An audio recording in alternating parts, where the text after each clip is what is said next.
para que después el profesor Marcelo nos pueda editar este video y subirlo también para que lo tengan disponible, ya sea para estudiar o también considerando a aquellos que no pudieron estar presentes. Muy bien.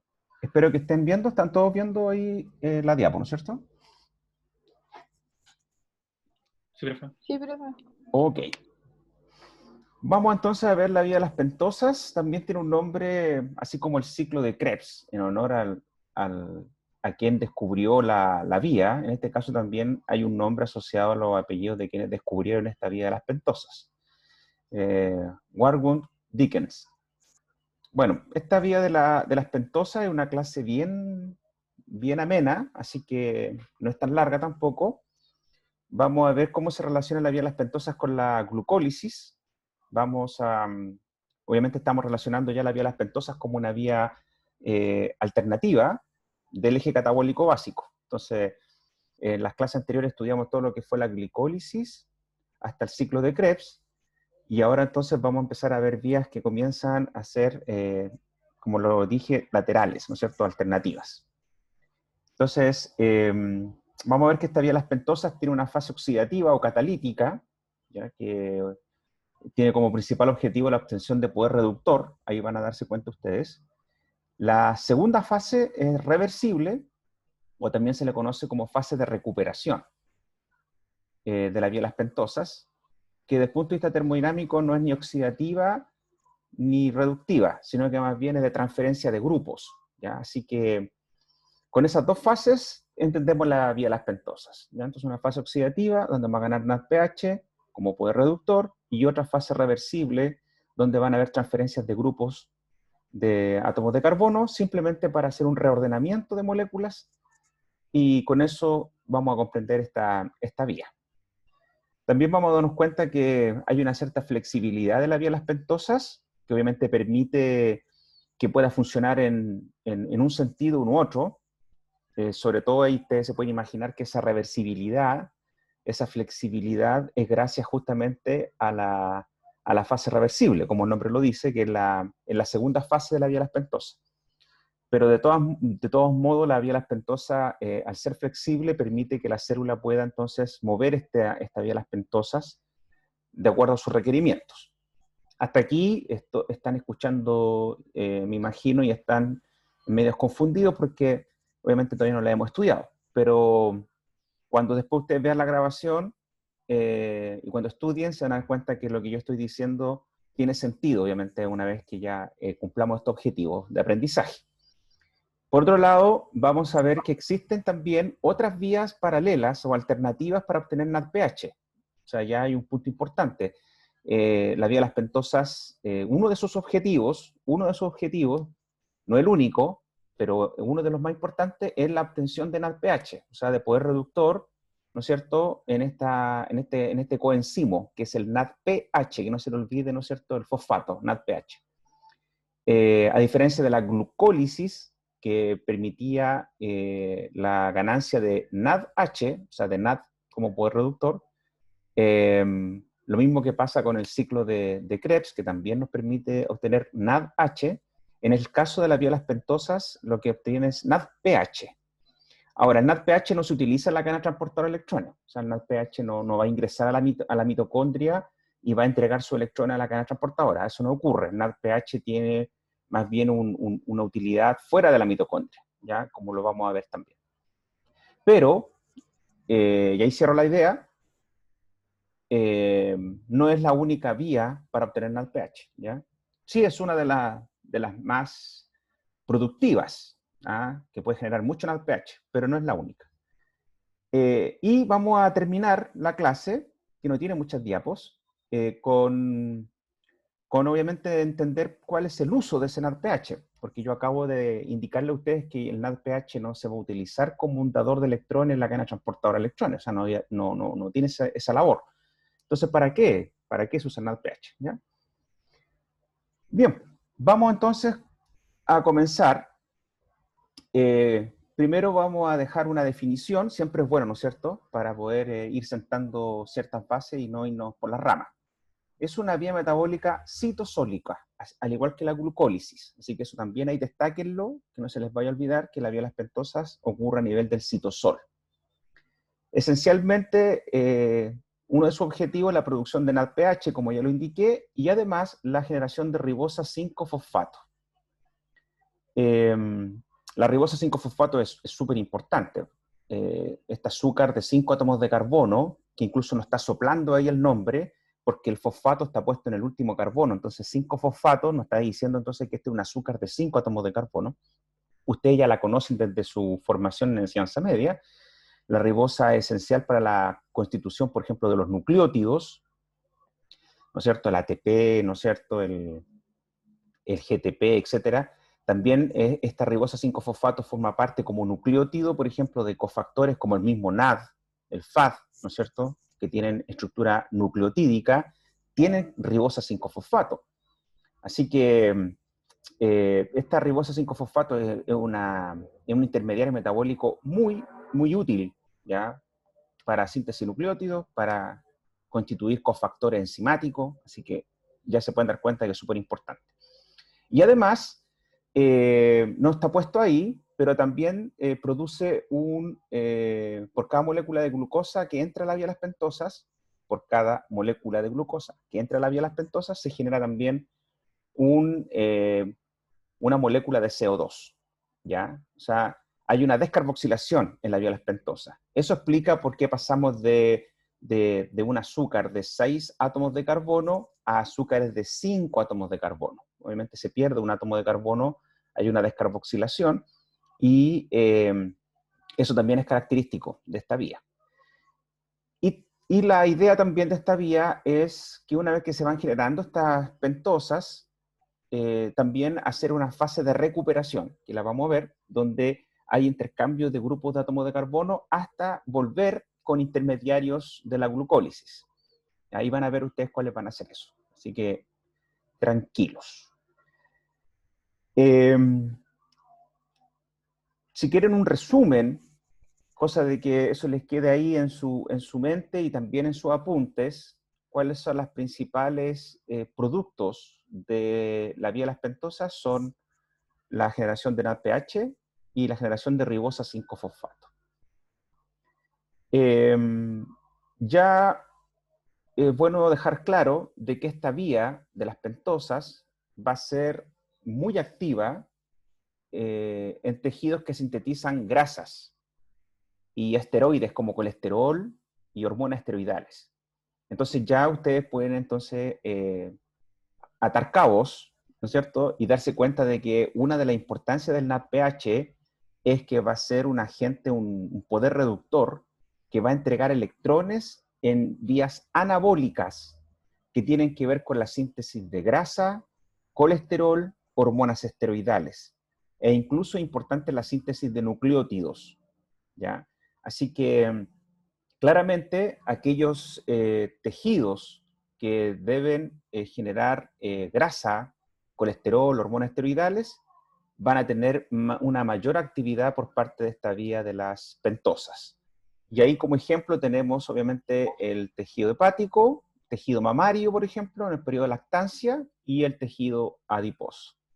Pero claramente la vía de las pentosas es muy importante a nivel hepático y también sería a nivel de células de las gónadas, donde por ejemplo se producen hormonas esteroidales como la testosterona, ¿no es cierto?, la progesterona, estradiol, etcétera, ¿ya? Así que es una vía muy importante. Ustedes tienen que ya empezar a imaginársela en su mente como una vía que nace de la glucólisis y gracias a la fase reversible volvemos con intermediarios a la glucólisis. Entonces es como una especie de bypass, así como una especie de camino alternativo a la glucólisis.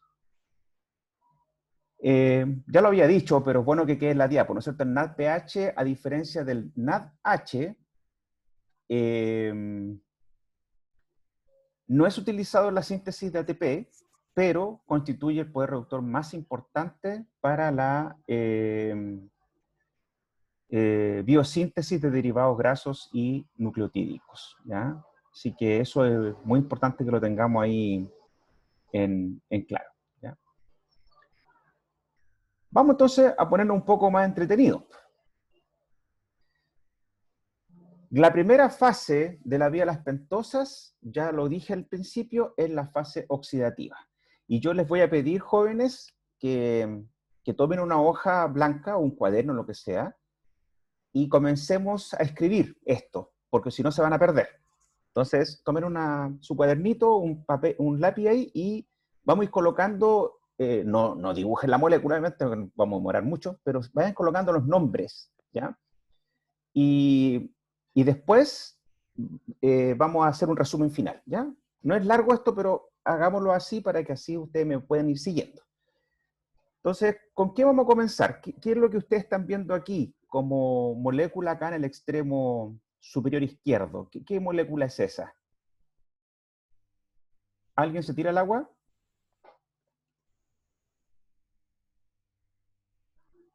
¿Se recuerdan de las clases anteriores?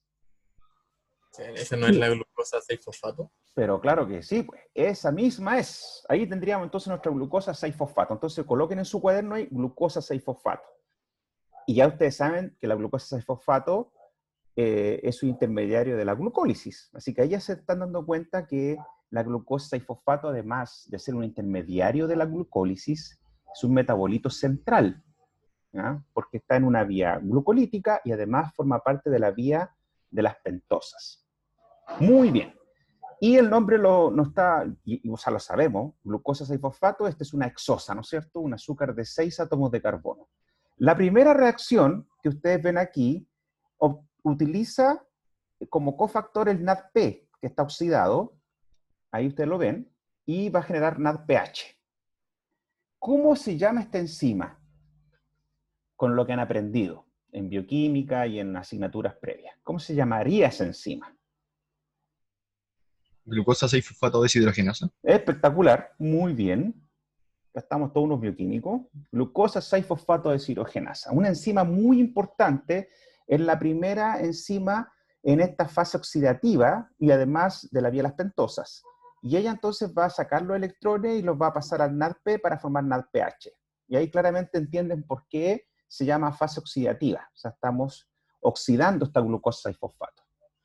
Y vamos a obtener entonces acá una molécula que se llama 6-fosfogluconato, ¿ah? Porque claramente el término ato es porque el ácido carboxílico que ustedes ven aquí está desprotonado, ¿no?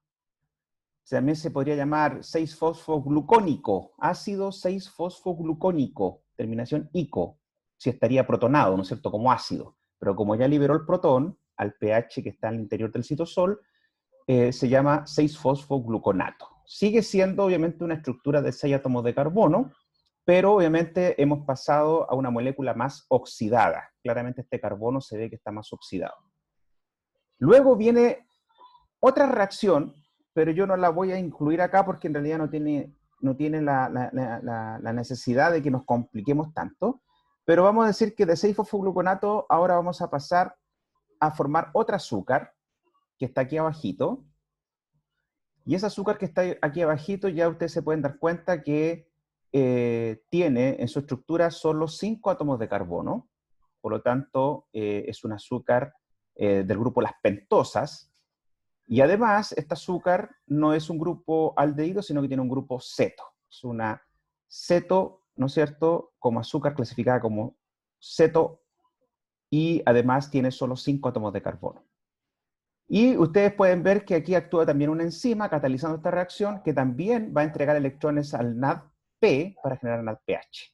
Y aparte de eso ocurre la descarboxilación, que explica por qué pasamos de un azúcar de 6 átomos de carbono a una de 5 átomos de carbono. ¿Cómo se llamará esta enzima?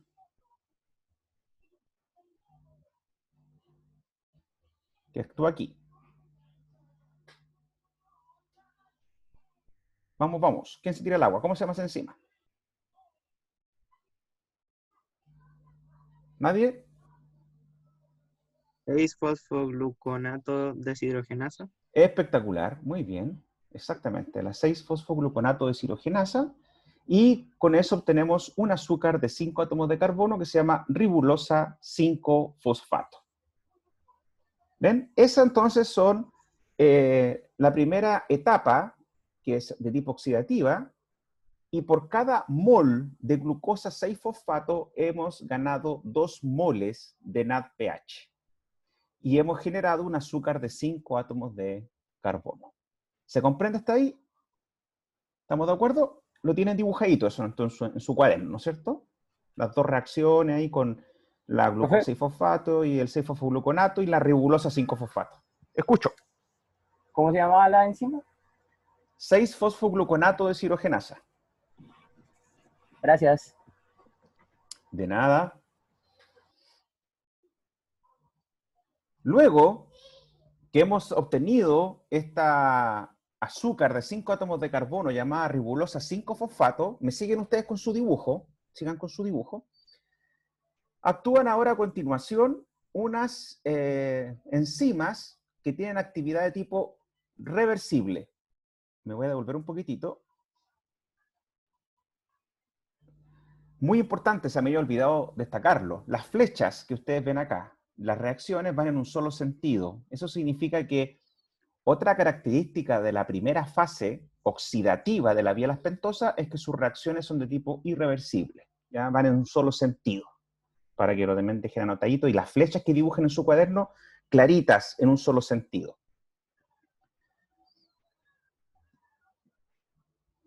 Por otro lado, tenemos que, a continuación, una vez que hemos obtenido esta ribulosa 5-fosfato, vamos a tener unas reacciones de isomerización. Eso significa que no vamos a perder ni ganar electrones, ni vamos a perder ni ganar energía, ni tampoco vamos a perder o ganar átomos de carbono, nada, sino que simplemente hay un reordenamiento de la molécula. Por eso es isomerización, porque las moléculas resultantes van a tener la misma constitución atómica, el mismo peso que su sustrato o reactante original. O sea, son cambios simplemente de estructura. Y ahí entonces vamos a tener la acción de una fosfopentosa isomerasa, que como ustedes se pueden dar cuenta, ¿qué es lo que hace con esta ribulosa 5-fosfato? La transforma de un azúcar que es del grupo ceto a aldehído. ¿Ya? Entonces esta es una aldopentosa y esta es una cetopentosa. Y ese cambio hace que entonces obtengamos este azúcar de 5 átomos de carbono, que es una pentosa, como ya lo hemos dicho, llamada ribosa 5-fosfato. Un azúcar muy importante porque se puede utilizar como intermediario para la síntesis, ya lo dije, de nucleótidos y también para la síntesis de algunos coenzimos que se utilizan en el metabolismo, como el NADH, el FADH, NADPH, que estamos recién estudiando. Así que es súper importante esta ribosa 5-fosfato.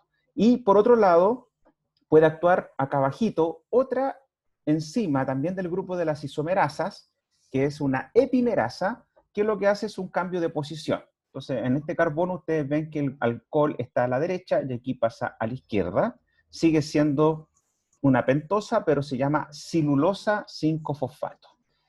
Entonces, ahí ustedes tienen estas dos isomerizaciones, que son reacciones reversibles, podrían ocurrir también en ambos sentidos. ¿Ya? Está anotadito, ¿no es cierto? Lo tienen ahí en su cuaderno. Vamos entonces a ver las reacciones que son propias de la fase 2, la segunda fase de las pentosas, que es la fase de recuperación o de transferencia de grupos. Una de las enzimas muy importantes acá son las transcetolasas. Acá tenemos una reacción catalizada por la transcetolasa 1. Esta enzima, la transcetolasa, va a actuar sobre la cirulosa 5-fosfato como sustrato y la ribosa 5-fosfato como sustrato. O sea, esta enzima utiliza la cirulosa y la ribosa. Tenemos dos pentosas, que ustedes ya las conocen, la tienen en su cuaderno, ¿no es cierto? Cirulosa y ribosa 5-fosfato. Y lo que va a hacer esta enzima es catalizar una reacción de transferencia de grupos. En este caso lo que transfiere son grupos de 2 átomos de carbono. Y aquí está con colores, así que está bien bonito. Aquí ustedes se pueden dar cuenta que lo que ocurre es que la cirulosa 5-fosfato toma este grupo de 2 átomos de carbono que está acá y se transfiere a la ribosa. De esa forma la ribosa deja de ser un azúcar de 5 átomos de carbono que al ganar estos dos que están acá se transforma en una azúcar de 7 átomos de carbono. ¿Ya? 7 átomos de carbono. Y ese azúcar de 7 átomos de carbono se llama pseudoheptulosa, 7-fosfato. ¿Ya? Así que facilito porque además me está diciendo que es de 7 átomos de carbono debido a que el fosfato está pegado al carbono que está al final, ¿no es cierto? De esa forma entonces hemos ganado un azúcar de 7 átomos de carbono y la celulosa que tenía 5 originalmente, al perder estos dos va a quedar como un azúcar de 3 átomos de carbono. Y ese azúcar de 3 átomos de carbono ustedes la conocen. ¿Cómo se llama esa? ¿Quién se tira al agua?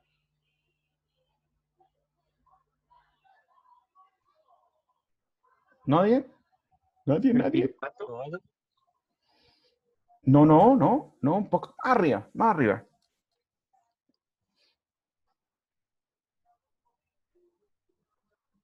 El gliceraldehído 3-fosfato. ¿Sí? Ahí está el gliceraldehído 3-fosfato. ¿Ya? Aquí tiene un grupo aldehído, tiene 3 átomos de carbono, el alcohol y el fosfato que está unido en el último carbono. Y ahí obtenemos gliceraldehído 3-fosfato. A ver, el hecho de que nosotros hayamos realizado esta transferencia de grupos, reacciones catalizadas por la transcetolasa, que son de tipo reversible, por eso esta se llama fase reversible, puede ocurrir en un sentido o en otro. Es un reordenamiento, pasamos grupos de 2 átomos de carbono de un azúcar a otra. ¿Por qué ustedes, cuál creen que fue el objetivo de todo esto que estamos viendo en esta diapo?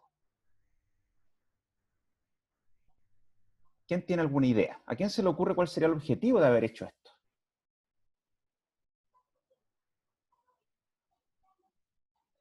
¿Nadie?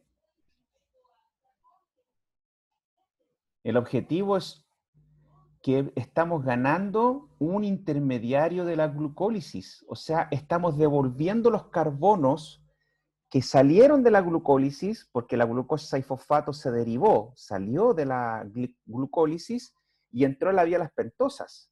Entonces, la idea de estas reacciones es que estamos devolviendo esos carbonos de la glucosa 6-fosfato, se están devolviendo a la glucólisis. Y en este caso se están devolviendo, por ejemplo, en forma de gliceraldehído 3-fosfato.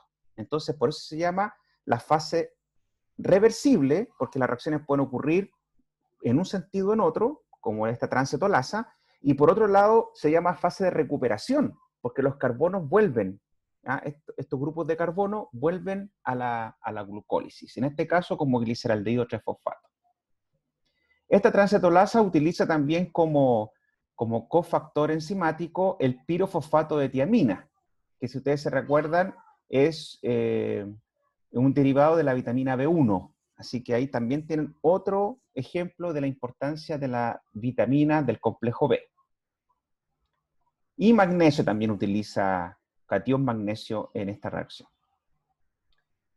Luego tenemos unas reacciones también de la fase 2 de la vía de las pentosas, que también son reversibles, que son catalizadas por las transaldolasas. Sigan con su apunte, vean ahí cómo ordenan el dibujo. Yo después les voy a tirar un dibujo resumen y ahí vemos si pudieron ahí reorganizar todas estas reacciones que van y vienen. Bueno, esta reacción ahora catalizada por la transaldolasa mueve grupos de 3 átomos de carbono. A diferencia de las transcetolasas que movían grupos de 2 átomos de carbono, estas mueven grupos de 3 átomos de carbono. Esta transaldolasa entonces va a utilizar como sustrato, por ejemplo, a la C-doptulosa y gliceraldehído 3-fosfato, y lo que hace entonces ahora es transferir, como ustedes ven aquí, 3 átomos de carbono de la C-doptulosa, se los va a transferir al gliceraldehído 3-fosfato. Y con eso entonces el gliceraldehído 3-fosfato, al ganar estos 3 átomos de carbono, va a generar fructosa 6-fosfato. Otro intermediario de la glucólisis. Y ganamos, por otro lado, una C-doptulosa que perdió 3 átomos de carbono, este grupo de 3, va a quedar con un grupo de 4 y forma entonces una tetrosa, un azúcar de 4 átomos de carbono, que se llama eritrosa 4-fosfato. Ahora, ¿por qué se llama eritrosa 4-fosfato? En honor al eritrocito, debido a que la vía de las pentosas fue descubierta en el glóbulo rojo. Entonces, a este azúcar de 4 átomos de carbono se le llama eritrosa en honor a esa célula. La enzima, entonces, que cataliza esta reacción es la transaldolasa, que en este caso no utiliza el pirofosfato de tiamina como cofactor. Y finalmente tenemos las reacciones catalizadas por la transcetolasa 2. Las transcetolasas, ya lo dije, mueven 2 átomos de carbono. Ahí va a actuar sobre la eritrosa 4-fosfato y la cirulosa 5-fosfato. ¿Se acuerdan de la cirulosa que había quedado pendiente arriba? Bueno, aquí lo que se hace es transferir 2 átomos de carbono de la cirulosa a la eritrosa. Con eso entonces la eritrosa ahora pasa a constituir un azúcar de 6 átomos de carbono, muy conocida por nosotros, que es la fructosa 6-fosfato, intermediario de la glucólisis. ¿Ven? Y por otro lado, la cirulosa 5-fosfato, que era una pentosa, al perder esos 2 carbonos, se genera ahora esta de 3 átomos de carbono, este azúcar de 3, que ustedes ya la conocen, que se llama gliceraldehído 3-fosfato. Y con eso entonces hemos visto todas las reacciones de la vía de las pentosas. Y eso es lo que yo les tenía que contar, pero quiero saber si hay dudas, consultas, preguntas.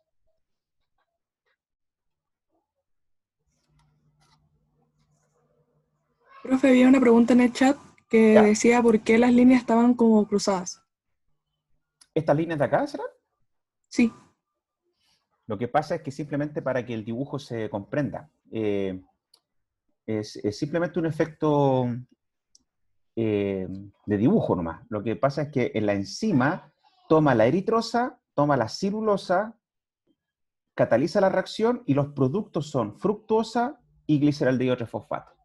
Nada más. O sea, si ustedes lo dibujasen a lo largo, sería colocar acá, si los dibujan como reacción química, ustedes colocarían eritrosa 4-fosfato más cirulosa 5-fosfato, flechita para allá, flechita para acá, y al otro lado de las flechitas colocarían fructosa 6-fosfato más gliceraldehído 3-fosfato. ¿Ya? Si lo escribiesen de forma lineal. Pero en este esquema está puesto así, más que nada para que ustedes puedan divisar, puedan darse cuenta cómo se mueven, qué es lo que hace la enzima. En pocas palabras, cataliza una reacción en que estos 2 carbonos, este grupo de 2 carbonos de aquí, se transfiere de la cirulosa a la eritrosa. Y de esa forma la eritrosa ahora pasa a ser prácticamente un azúcar de 6 átomos de carbono, que se llama fructosa 6-fosfato. Y por otro lado, la cirulosa 5-fosfato deja de ser una cirulosa porque perdió esos 2 grupos de carbono y se transforma en gliceraldehído 3-fosfato. ¿Se comprende o no? ¿Esa era la duda?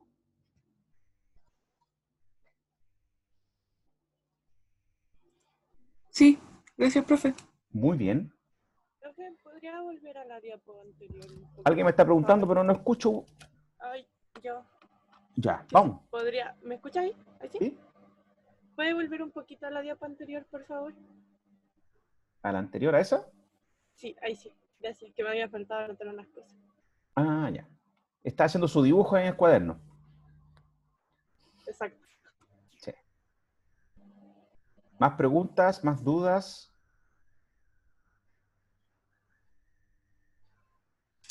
Profe, ¿Sí? todas estas reacciones de transferencia de grupos son reversibles entonces. Así es.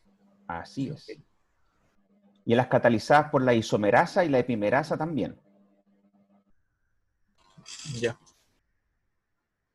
Profe, ¿Sí? para que ocurra la transcetolasa 2 tiene que usar, o sea, tiene que ocurrir primero la reacción de transaldolasa. Sí, sí, sí. Pero como son reversibles, la respuesta a su pregunta va a quedar más clara en la diapo que viene a continuación. Yo sé que tienen una majamama más o menos en el cuaderno. ¿Sí o no? Una ensalada más o menos. Entonces yo ahora les voy a presentar lo siguiente. Ya, síganme chicos. Esto es más o menos lo que yo quería que quedara armado en su cuaderno. Si no quedó igual, bueno, pero el ejercicio lo hicieron y eso es lo importante. Todo parte entonces con la glucosa 6-fosfato, intermediario de la glucólisis, un metabolito central muy importante. Y esta glucosa 6-fosfato entonces podría ser sustrato de la enzima conocida como glucosa 6-fosfato deshidrogenasa, ¿no es cierto? Esa glucosa 6-fosfato deshidrogenasa genera NADPH y el 6-fosfogluconato. Luego viene la acción de la 6-fosfogluconato deshidrogenasa, que genera NADPH, libera CO2 y damos origen a nuestra ribulosa 5-fosfato, que es obviamente una pentosa. Luego actúan acá unas enzimas con reacción, como ustedes lo ven ahí, de tipo reversible, a diferencia de estas de acá, que son irreversibles, que son las catalizadas por estas isomerasas y la epimerasa. Aquí actúa la epimerasa y acá actúa la isomerasa. No tienen para qué aprenderse eso de memoria, por favor. Yo les voy a decir al tiro cuáles son las enzimas que tienen que aprenderse sí o sí, ¿ya? Pero esas no es tan relevante. Incluso ustedes pueden decir que aquí actúa una isomerasa, porque al fin y al cabo la epimerasa es un tipo de isomerasa, ¿ya? Bueno, ahí ustedes obtienen celulosa 5-fosfato y ribosa 5-fosfato. Gracias a que el fosfato está pegado al último carbono, ahí ustedes se dan cuenta que lo que hemos hecho es simplemente pasar de un tipo de pentosa a otro tipo de pentosa, pero siguen siendo pentosas. Luego tenemos esta reacción en la cual el sustrato es celulosa ribosa y damos origen a la aceto-heptulosa y al gliceraldehído. Este obviamente tiene 7 átomos de carbono y este tiene 3 átomos de carbono. Y esta enzima que actúa acá, la que ustedes tienen ya puesto en su cuaderno, es la transcetolasa. Entonces la transcetolasa transfiere grupos de 2 átomos de carbono. Y ahí obtenemos entonces un azúcar de 7 y un azúcar de 3. Pero esta reacción puede ocurrir para allá también. O sea, si en la célula hay mucha aceto-heptulosa y mucho gliceraldehído 3-fosfato, esto también podría ir hacia arriba y generar celulosa 5-fosfato y ribosa 5-fosfato. Luego, tenemos esta otra reacción que se ve aquí, donde los sustratos son aceto-heptulosa, gliceraldehído 3-fosfato. Y lo que se obtiene es eritrosa 4-fosfato y fructosa 6-fosfato. Esa es catalizada entonces por la transaldolasa. ¿Ya? Esa transaldolasa lo que hace es mover grupos de 3 átomos de carbono. Entonces, de esa forma, lo que obtenemos es fructuosa 6-fosfato, porque la aceto-heptulosa le pasa 3 átomos de carbono al gliceraldehído. Entonces, el gliceraldehído se transforma en fructosa 6-fosfato, y la aceto-heptulosa, que tenía 7, como perdió ese grupo de 3 átomos de carbono, queda convertido ahora en eritrosa 4-fosfato. Y ahí está clarito, pues esta es una tetrosa, tiene 4 átomos de carbono, y esta es una hexosa. Y hemos ganado un intermediario de la glucólisis. ¿Se fijan cómo estamos generando intermediarios que vuelven ahora? Vuelven a la glucólisis.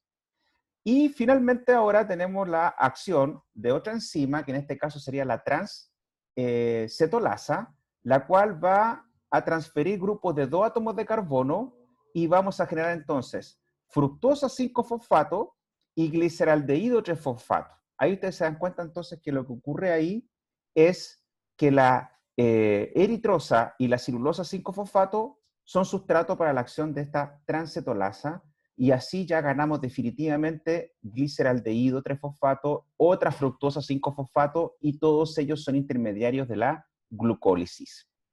No quedó ningún cabo suelto.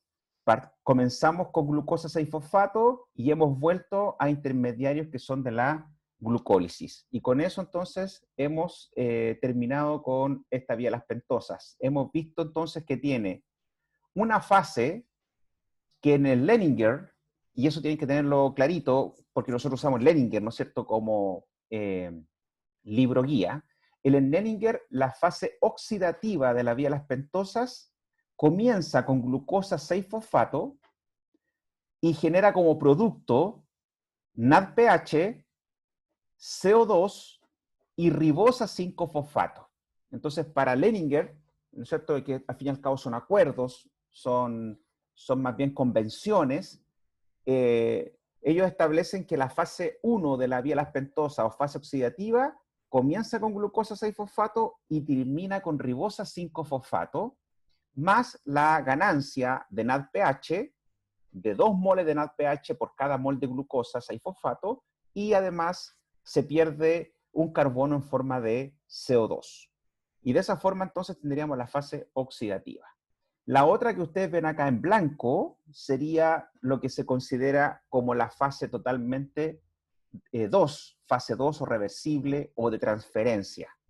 Aquí actúan entonces la epimerasa, la transaldolasa, la transcetolasa. Y en el caso de la fase oxidativa o de la primera fase de la vía las pentosas, lo más importante son la acción de las deshidrogenasas. La deshidrogenasa que vemos acá, que es la glucosa 6-fosfato deshidrogenasa, y la que está luego aquí, que es la 6-fosfogluconato deshidrogenasa. Esa sería entonces más o menos la estructura, que es más fácil visualizarla así, general, de la vía las pentosas. ¿Dudas, consultas? O no sé si con esto ya les queda más claro. Profe, ¿Sí? profe, una consulta. En la reacción donde se usa la transcetolasa 2, ¿en dónde queda el otro carbono? Es que entran 9 carbono y salen 8. ¿En dónde? ¿Dónde? En donde se usa la celulosa 5-fosfato y la eritrosa 4-fosfato. ¿Ya? Ahí salen 8 carbonos en vez de 9. Ah. Ahí tenemos 8, 5. Ah, claro. Aquí tiene que haber algún error. ¿Y a dónde está el error? Dígame usted dónde está el error. La fructosa debería ser fructosa 6-fosfato. Exactamente. Sí, porque la fructosa no es una pentosa. La fructosa es una hexosa. Así que ahí tienen que corregirlo. O yo lo voy a dejar anotadito aquí para corregirlo cuando les suba las diapositivas. Eso era. Entonces, profe. Ya. ¿El profe hay que corregir? Si no, caché bien. ¿Aló? ¿No escuchó? Profe, ¿me escucháis? Ahora sí. Es que, ¿cuál hay que corregir? Que no caché bien.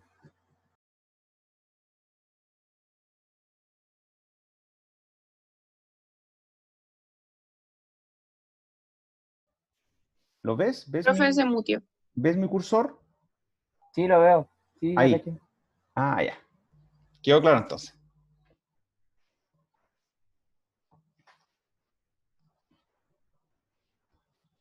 Denme unos minutos.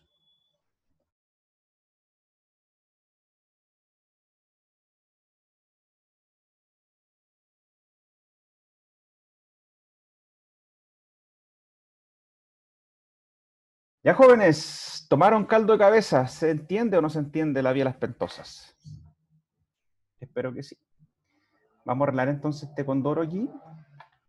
Es glucosa 6-fosfato.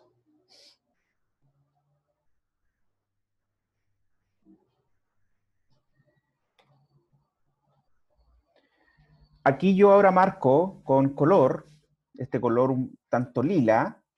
Estoy a usted aquí marcando los intermediarios de la glucólisis que se van generando en la vía las pentosas y que obviamente vuelven a la glucólisis, porque son intermediarios de la glucólisis como ustedes conocen. Y con este color un poco más verdón, estoy marcando a la ribosa 5-fosfato para destacarla también como un producto muy importante de la vía las pentosas, ya que se puede utilizar, como ya lo he repetido varias veces, para generar nucleótidos, ¿ya? Así que esa sería en general. La flexibilidad metabólica de la vía las pentosas es porque, por ejemplo, en caso de necesidad de ATP, de grandes cantidades de ATP, la célula puede dirigir la glucosa 6-fosfato hacia la glucólisis en desmedro de la vía las pentosas. Distinto es si la célula necesita más NADPH, lo que hace entonces es redirigir a la glucosa 6-fosfato hacia la vía las pentosas. Por otro lado, también la célula puede requerir ribosa 5-fosfato. Entonces, si necesita NADPH y necesita ribosa 5-fosfato, síganme, NADPH y ribosa 5-fosfato, Lo lógico es que tome la glucosa 6-fosfato y la dirija por la fase oxidativa de la vía de las pentosas. Y así gana NADPH y además gana como producto ribosa 5-fosfato. Pero ¿qué ocurre si la célula necesita, escúcheme la pregunta, porque es pregunta de prueba además, pues clásica. ¿Qué ocurre si la célula necesita ribosa 5-fosfato, pero no necesita NADPH? ¿Qué puede hacer la célula? ¿A quién se le ocurre la respuesta? Es como ir hacia atrás de lo que obtiene de la glucólisis. Ciertos metabolitos los puede devolver a ribosa 5-fosfato. ¿Cuáles serían esos? El gliceraldehído 3-fosfato. Y la fructosa 6-fosfato, ¿cierto? Ahí está, pues.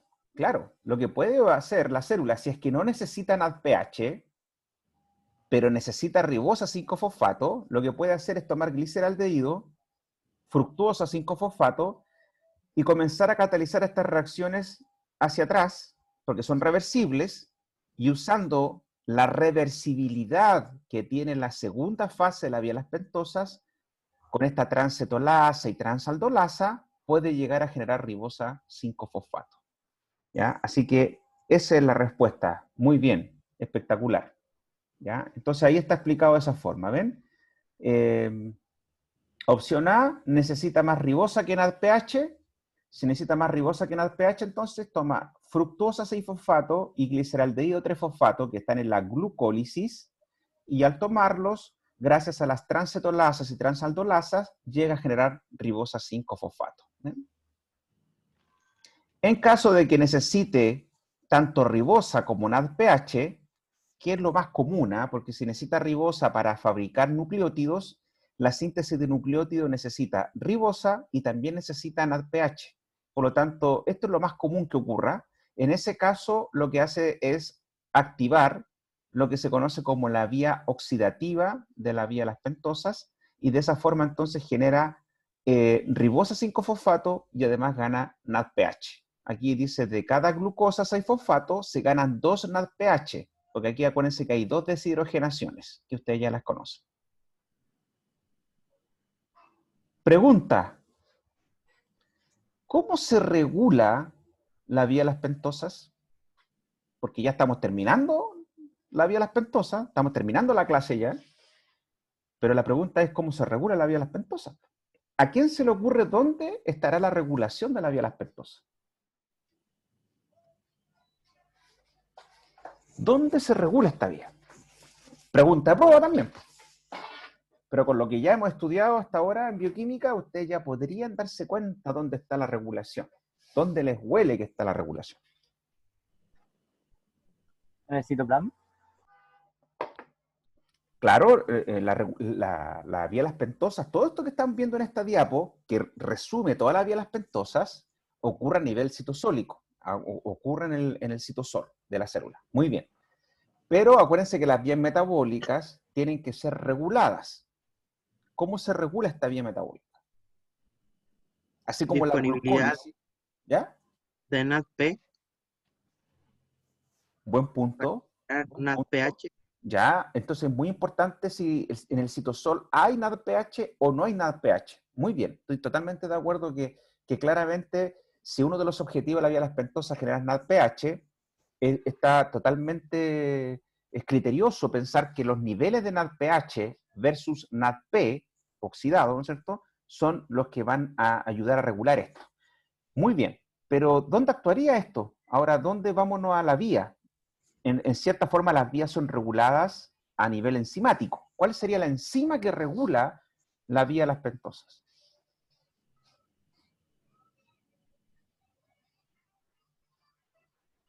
¿Alguien tiene alguna idea? ¿Nadie se tira al agua? La de la fase oxidativa, profe. La fase oxidativa. Y la que regula esto es la primera enzima de la fase oxidativa, que es la glucosa 6-fosfato deshidrogenasa.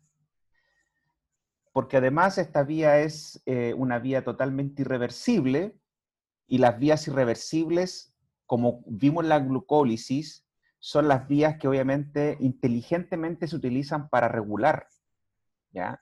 Entonces, es aquí donde se regula la vía de las pentosas. Acá no es tan importante la regulación porque ya salió la glucosa de la glucólisis, pues ya entró a la vía de las pentosas, entonces inteligentemente la regulación está a este nivel.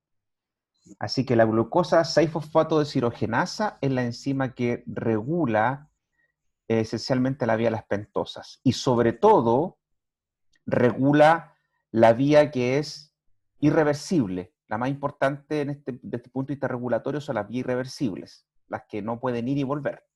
Y esa es justamente la glucosa 6-fosfato-deshidrogenasa.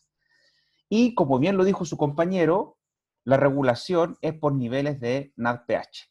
Si en la célula hay una alta proporción de NADPH, el NADPH inhibe a la glucosa 6-fosfato-deshidrogenasa y así entonces baja su actividad y la glucosa 6-fosfato entonces va a seguir la vía, por ejemplo, glucolítica o va a tomar otras vías, pero no va a seguir a la vía de las pentosas, a la fase oxidativa.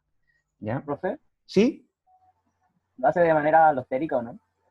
Sí. Sí, según un sitio alostérico y cambia la conformación de la enzima y baja su actividad.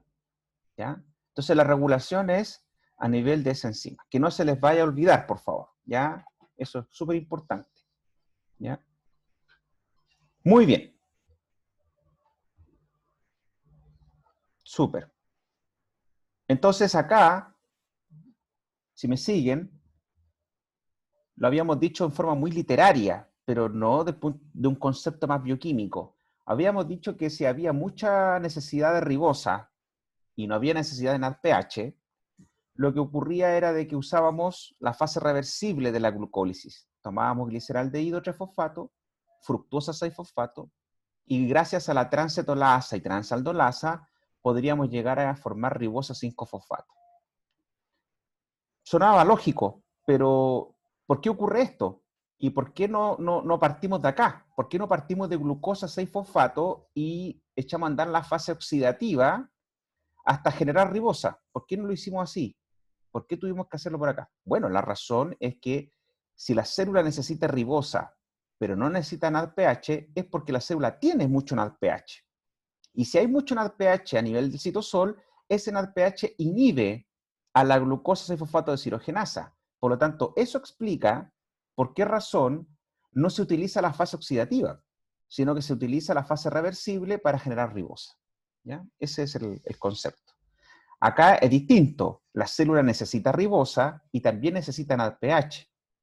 Como no hay NADPH, no hay inhibición sobre la glucosa 6-fosfato-deshidrogenasa, por lo tanto se activa la fase oxidativa de la vía de las pentosas.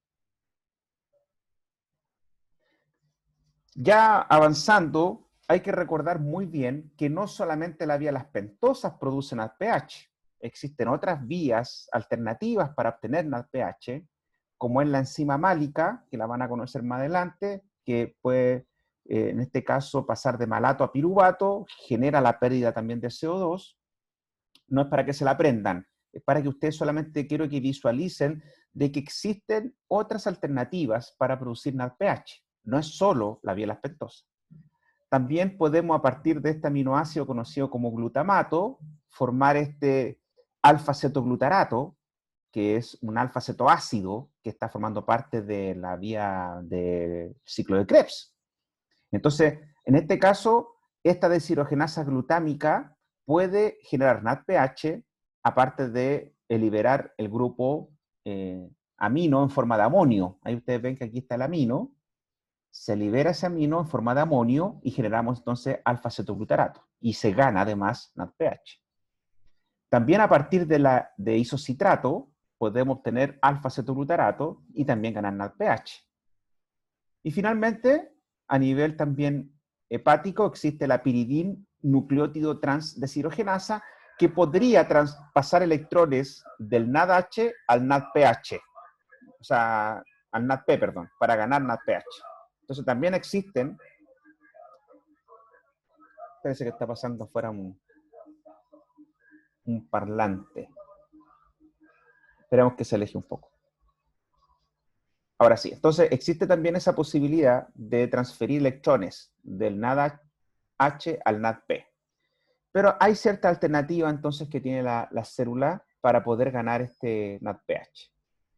Pero, de cierta forma, si la célula es una célula que está especializada en la síntesis de grasa, como es el hepatocito, como es la glándula mamaria, por ejemplo, o la síntesis de colesterol, también una especialidad del hepatocito, pero también eso puede ocurrir a nivel de síntesis de hormonas esteroidales, como ocurre a nivel de las gónadas. Todas esas células, cuando necesitan mucho NADPH, lo más eficiente en producción de NADPH es la vía de las pentosas, ¿ya? Esa es la que fácilmente puede generar mucho NADPH.